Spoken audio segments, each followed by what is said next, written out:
So how are you trying to save everything?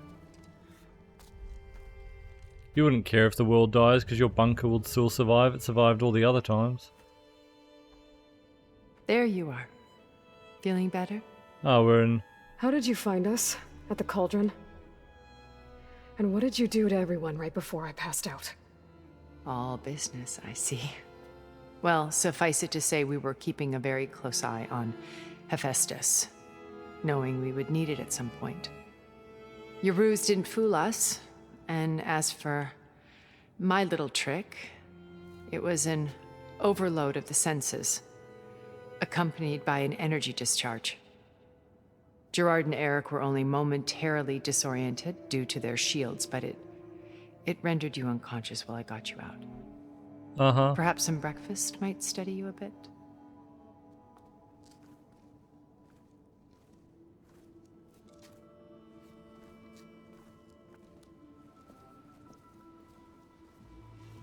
Yeah, we're in San Fran, clearly. This was your house.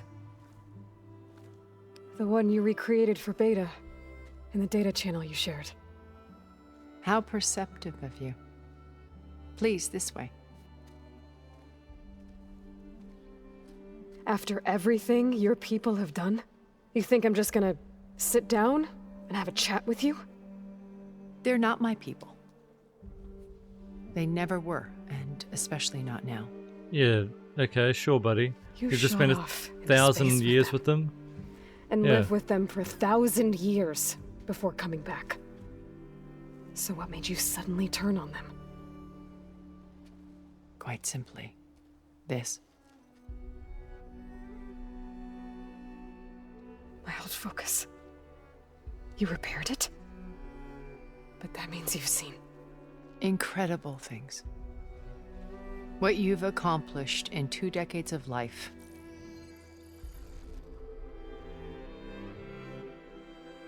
A 1,000 years at my back, and I haven't even come close.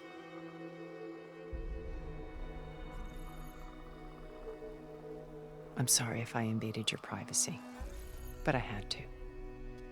In order to understand. To be enlightened. You truly are Elizabeth's blood. With her drive, her sense of mission, her integrity. Watching all this shamed me for the company that I've kept. Having seen it, all I want is to help you. Even if it means stopping your friends? Especially so. Please, sit down.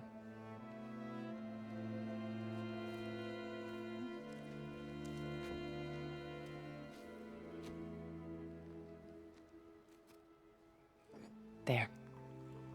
That's better. Now, Can I have we some? must recover Beta and Gaia at all costs. By now, you must know that Gerard intends to use Gaia to reboot the Earth's biosphere. Remaking this world to specifications that would only suit us immortals. Why? This process will kill every living thing on the planet. He calls it a clean install. But hasn't it already happened? Not if I stop him first. Not if we do. Hasn't And it already once been a he clean and the others slate? are gone, we can work together to fulfill Elizabeth's dream. I'm sure Beta told you that there's a build of the Apollo database on board our ship. A complete collection of human knowledge. With that and Gaia, we could do everything Elizabeth wanted. Heal the biosphere, educate the people of this world, uplift them. Create the world she imagined. Let's not get ahead of ourselves. From what I've seen, your friends are invincible. I do wish you would stop calling them my friends. And they're not invincible. In fact, a friend of yours has found a way to defeat them. Silence. Oh, he's been a busy bee, building an army powerful enough to crash through Gerard's precious base. Regala and her rebels. Even now, she's preparing a final march on the Tenakth capital. When she wins, she'll have the entire tribe under her control. Hundreds of warriors and machines to throw at the base. She's been duped. They'll all perish, of course. But it should be enough to break Gerard's defenses and allow Silence to kill him. Along with all the others. Using the new weapon he's developed. Yes, he's found a way to circumvent our shields. Truly an exceptional man. He's planned for everything. Except you and me. You see, while his army is battering down Gerard's doors, you and I will sneak in through a back way. One that only I know about. While Silence and my friends are busy battling each other, we'll take back Beta and Gaia. I told you I want to help you. I mean it. Well, I don't want Regala to win and take the tribe, though. So, yeah, I don't really like your plan. My old focus. How did you find it, let alone repair it? When we encountered you at the Hades Proving Lab, Gerard saw you as a redundancy. I knew better. You were a revelation. After your dramatic escape, bravo, by the way. Gerard and Eric assumed you were dead and gave up the hunt. I wasn't so sure. When the others were busy, I returned to the lab and searched for any trace of you. That's when I found this little treasure. Not easy to repair, but certainly worth the effort. As I watched your life unfold, you were like a splash of color on a worn canvas. What Liz was, and more. Did you show it to the others? Of course not. It was your actions that inspired me to defy them. It's worth noting that if I hadn't found it and watched its contents, I wouldn't have known to save you at the cauldron. You'd be dead. Uh-huh. So I should be grateful? If you like.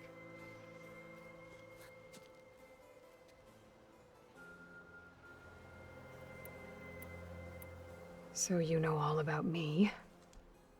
What about you? What would you like to know? Well, start with your life on Earth. When I was 8, terrorists flooded my home city. Thousands drowned, my parents included. I was one of the few who survived. My guardian sent me to boarding school. Among my peers, I was the strange girl, the orphan to be avoided.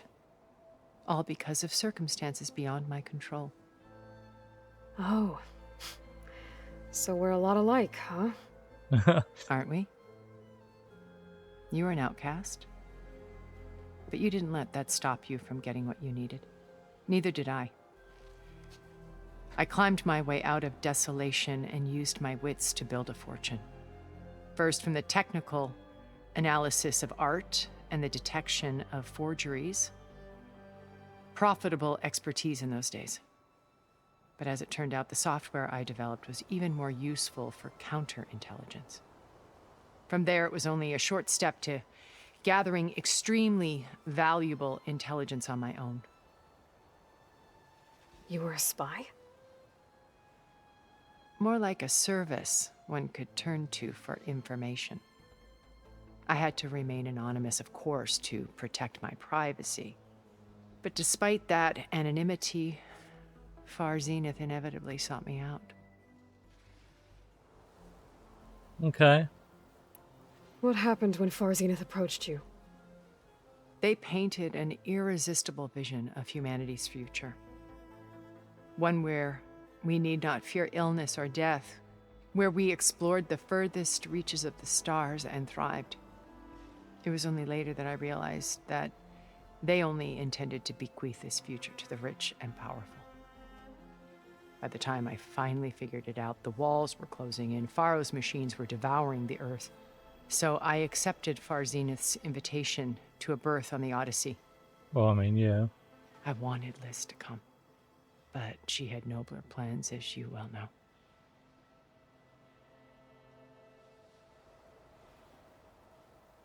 So you didn't know the other Zeniths were monsters until it was too late? I knew some of them were, certainly. It wasn't until we were off-planet that I understood the true scope of their greed. I was grateful to simply be alive, but The others became obsessed with a kind of effortless immortality. They built a colony where machines serviced their every need, where any memory or fantasy could be endlessly savored in virtual reality. It wasn't life. It was stultifying, a pampered dream state. As the decades passed, I withdrew more and more, alone yet again, but this time with eons to consider my mistakes.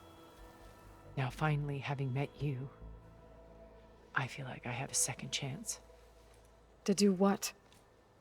Help you, of course. To fulfill Liz's dream, which isn't so different from Far Zenith's original vision. A better future for humanity. Uh-huh. You said Beta is not in urgent danger, so what are the Zeniths doing to her? Putting her to work. Merging Hephaestus with Gaia. A difficult, time-consuming task, as I'm sure you know. They will compel her if need be, but her life is not in danger. She's the only one who can do it. Because you people made her to be nothing but a tool. Gerard's idea, not mine. They Okay. always viewed me with suspicion when I attempted any form of kindness towards her. That's why I created the data channel. A virtual place where we could speak in peace. So this channel you shared with Beta, none of the other Zeniths ever found out about it. Gerard believes he's the most cunning of all of us. Even after 1,000 years, he still can't imagine that I would outwit him. The channel allowed me to interact with Beta away from their mistrustful eyes. It offered us a chance to be ourselves. Until you cut off all contact. Yes, though it pained me. I was worried that our meetings would do her more harm than good. Well, she felt like you tossed her aside. I was afraid the others would find out and punish her. She may not have had the comforts of friendship anymore, but at least I ensured she was safe. I know it seems harsh, but you must believe that her well-being has always been paramount to me. I mean, you said they wouldn't hurt her, though, because she's the only one. I guess they could have cloned another, though. Why did you make the data channel look like this place? I built this house as a shelter to weather any storm. A safe place. Not just for me, but for the art stored below. Cultural artifacts of incalculable value. Truly some of the greatest achievements of human civilization. And you wanted Beta to see them? Yes. Her upbringing was so cold and technical. I thought if she could experience Vermeer and Rembrandt, it would bring something else into her life. A heritage every bit as valuable as the scientific and technical data being drummed into her. I'm sorry I had to cut off contact, but I'll never regret sharing this house with her. She needed its shelter even more than I did. Okay. Beta told me your colony was destroyed. That you came back to Earth because you had nowhere else to go. It's true. After we reached our destination, a planet in the Sirius star system, we spent decades building a new home. The physical constraints of Earth, the boundaries of mortality, gone. To think of what we could have done with it. It might have been a utopia. Instead, we stagnated, absorbed in effortless comforts and virtual realities. It took a cataclysm to finally yank us out of our stupor. What happened? A massive geological event. We knew of instabilities in the planet core, but we underestimated them. By the time the collapse was upon us, it was too late to stop it. Only a few of us made it to the ship in time. We set course for Earth, the only safe harbor left to us. Which you decided to make unsafe for anyone else. Not me. Gerard. He believes it's better to wipe the canvas clean than work around the smudges. No more primitive tribes, no more combat machines, only a blank slate to do with as he pleases. They're the ones who But we made will the combat stop him. machines. All we have to do is get into that base. But you're the one who sent the signal from Sirius. You didn't even know who was alive. There were no combat machines. The signal's what made everyone go crazy and build combat machines. What? What exactly is your plan to sneak into the Zenith base? We will make use of a lesson I learned from an early age.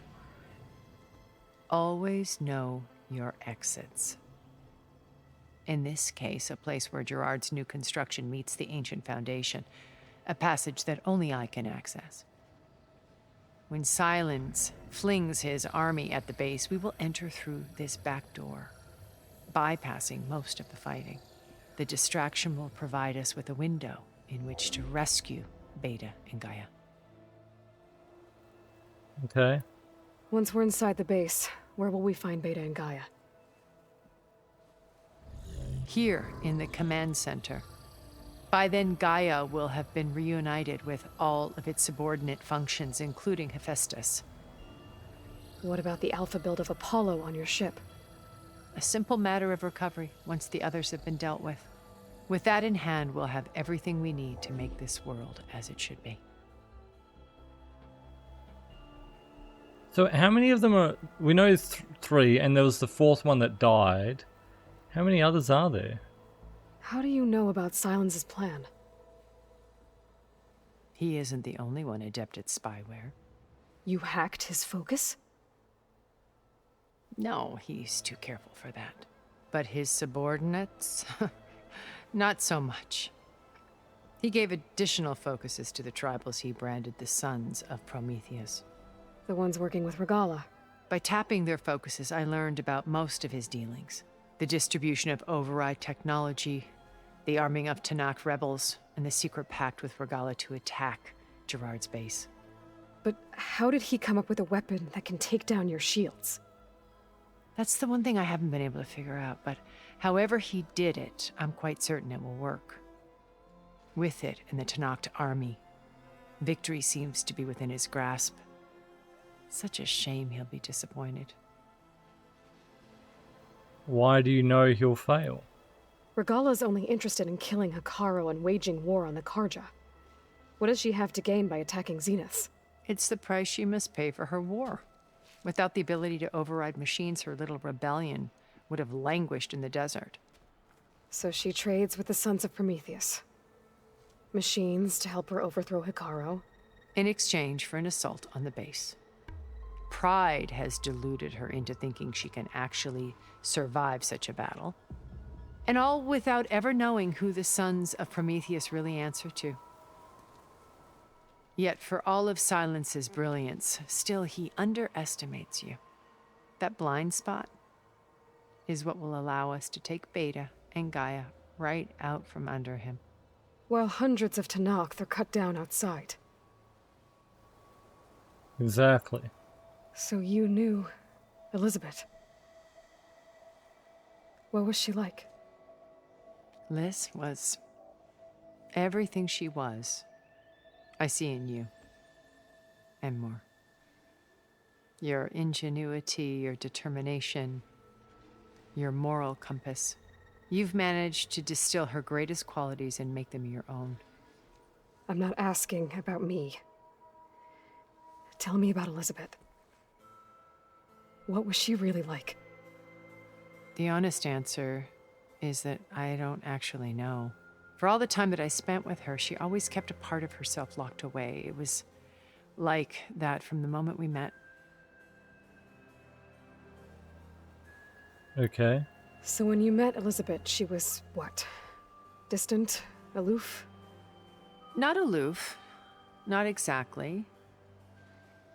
It was a summit in Paris about machine learning, a touchy subject in those days, because regulatory authorities were just starting to clamp down on AIs. Liz gave the keynote address. She had already achieved great renown for her work in automated environmental reclamation. But in her address, she was just starting to imagine the next step, an AI-driven system that wouldn't just act on its programming, but actually take responsibility for its sphere of influence. To care about life, not just follow orders. Revolutionary stuff. I was fascinated, and I wanted to meet her for a long time. I watched her after her talk. She had spoken with such moral authority, such empathy. But after that, she retreated. I could tell she felt uncomfortable with all of her admirers. It was as if giving the talk had cost her something. I didn't want to be a pest, so I planned my approach carefully. Okay, So and what how was did you that? finally approach Elizabeth after her talk? I picked the right moment. The morning of the next day, right as she came back to the conference, she had just had her coffee. She was fresh, rested. It was like she had braced herself for the onslaught of colleagues. I asked if I could walk with her, then put forth a question about her talk that I thought was intelligent. Her answer made me realize it wasn't, but she was very welcoming, almost as if we were previously acquainted. It was only halfway through the conversation that I realized she knew exactly who I was. It was quite a shock to me. My business was trafficking in secrets, and I took great pains to protect my anonymity. So that was Liz, perpetually one step ahead. I came to view our meeting as a metaphor for our friendship. So it's not us. She always seemed to know me far better than I knew her.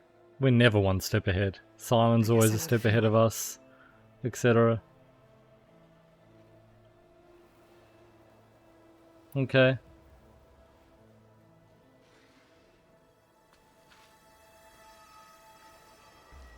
First Varl. Now Hikaru and the Tenakth. Your plan would wipe out an entire tribe. There has to be another way.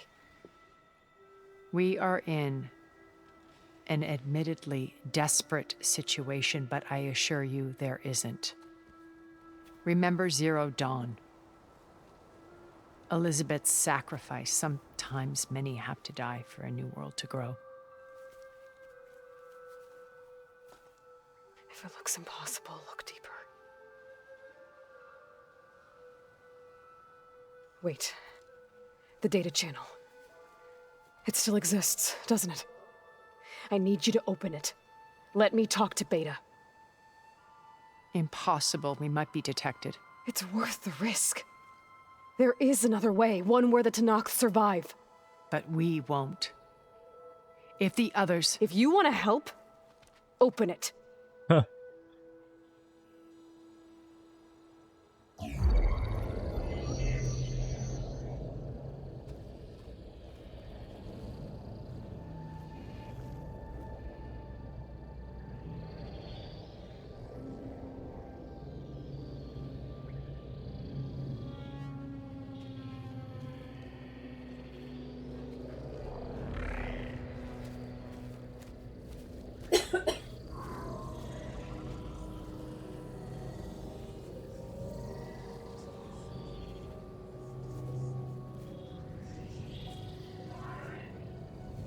What are they doing to her?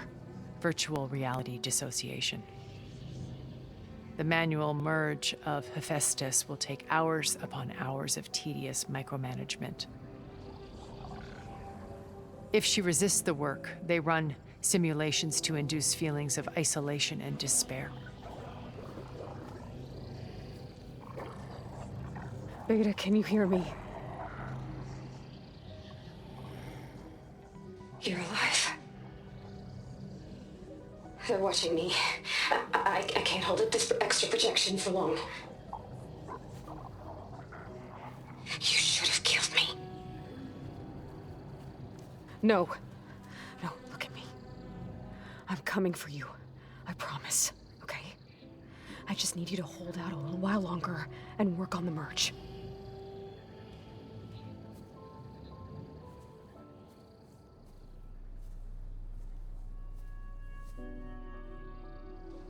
Then I think it can be done. I'll come contact again when it's time. Can you hold on? As long as I know you're coming for me, I can endure anything.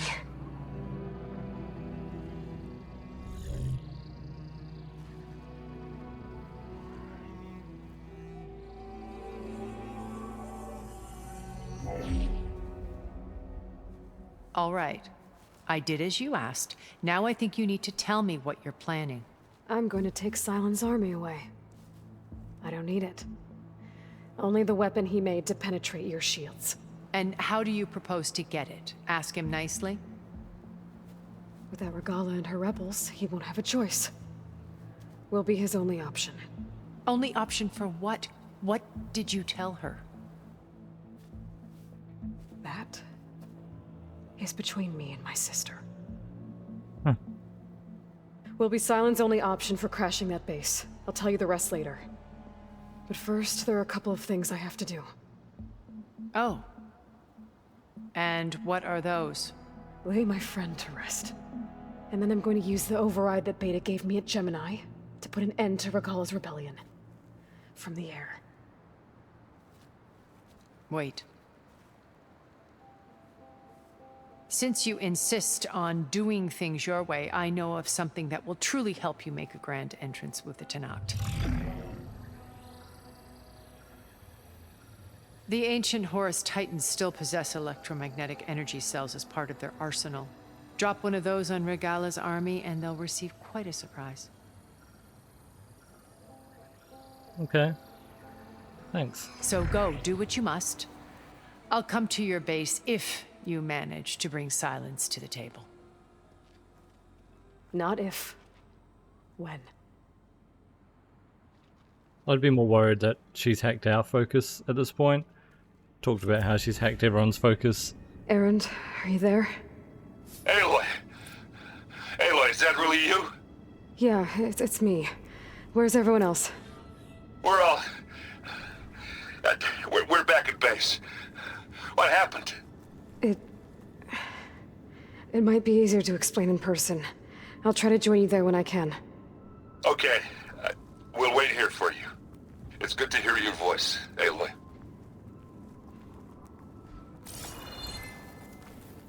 Crazy.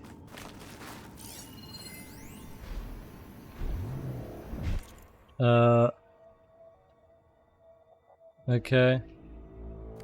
Whatever.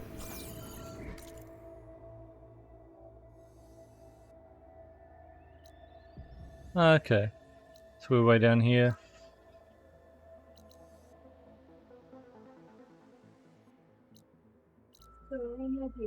I thought we were in, what's it called? San Francisco. Is it not even in there? This is just way off here. Okay. We should go back though.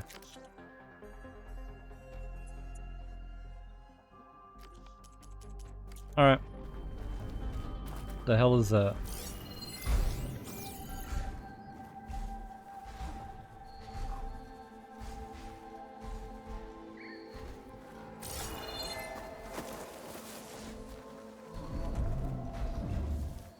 Just to let you know, I'm now patched into your focus network. I thought so. Great. I take it the other Zeniths can't hear us? Of course not. And they don't know about your base either, in case you were wondering. I've sent you data on the Horus energy cells you can use against Regalla's forces. Reach out to me when you're ready to acquire one. Understood. Okay.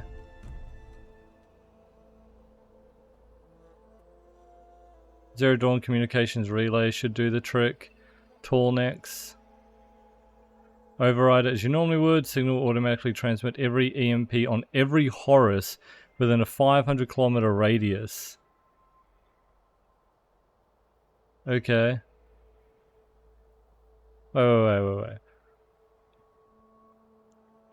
All Pharaoh Horus combat platforms included EMP cells as part of their arsenals. Acquiring deploying one shouldn't be difficult, but we'll get to that in a moment. The bigger issue is activation.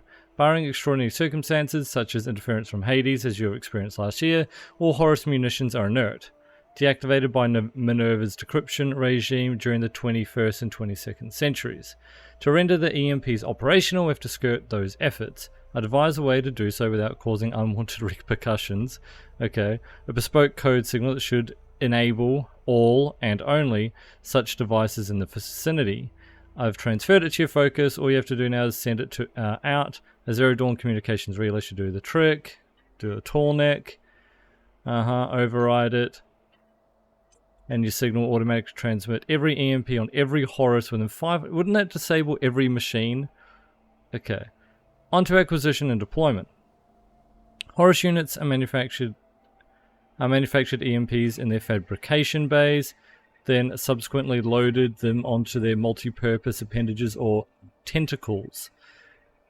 Because the cells were designed to be detachable, enabling them to be fired or thrown at enemy forces, their fitting should be quite light. The only way to attain them will be through the air, but it sounds like you've already have that covered. Okay.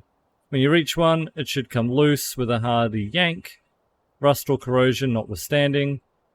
There is no need to prime the cell. They're designed to trigger on impact. Once you have one, all you need to do is drop it in the target area. Okay. Awesome.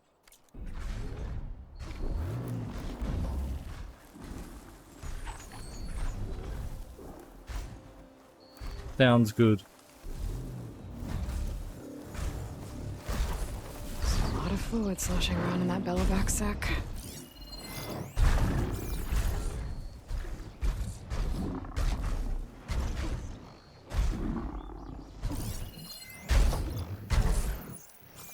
Go away.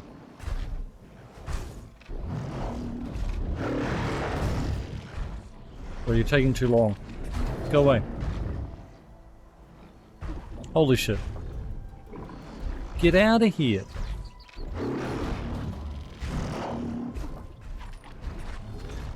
Bro's just walking into the wall.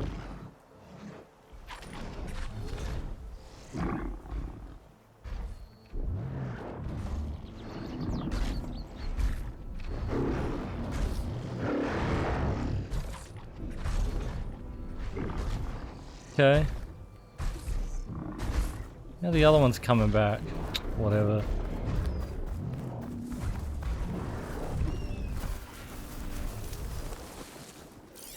Who are you? Random Tanox. Okay. Alright. Well, we can go back to the base and be sad now.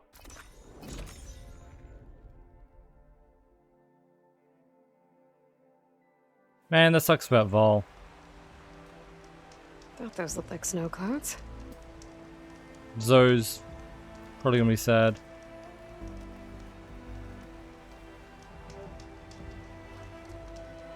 But we'll continue with that tomorrow. We'll see what all the dialogue's about. And start making more progress on the main story then. We'll probably continue with a lot of main story stuff, I think, tomorrow.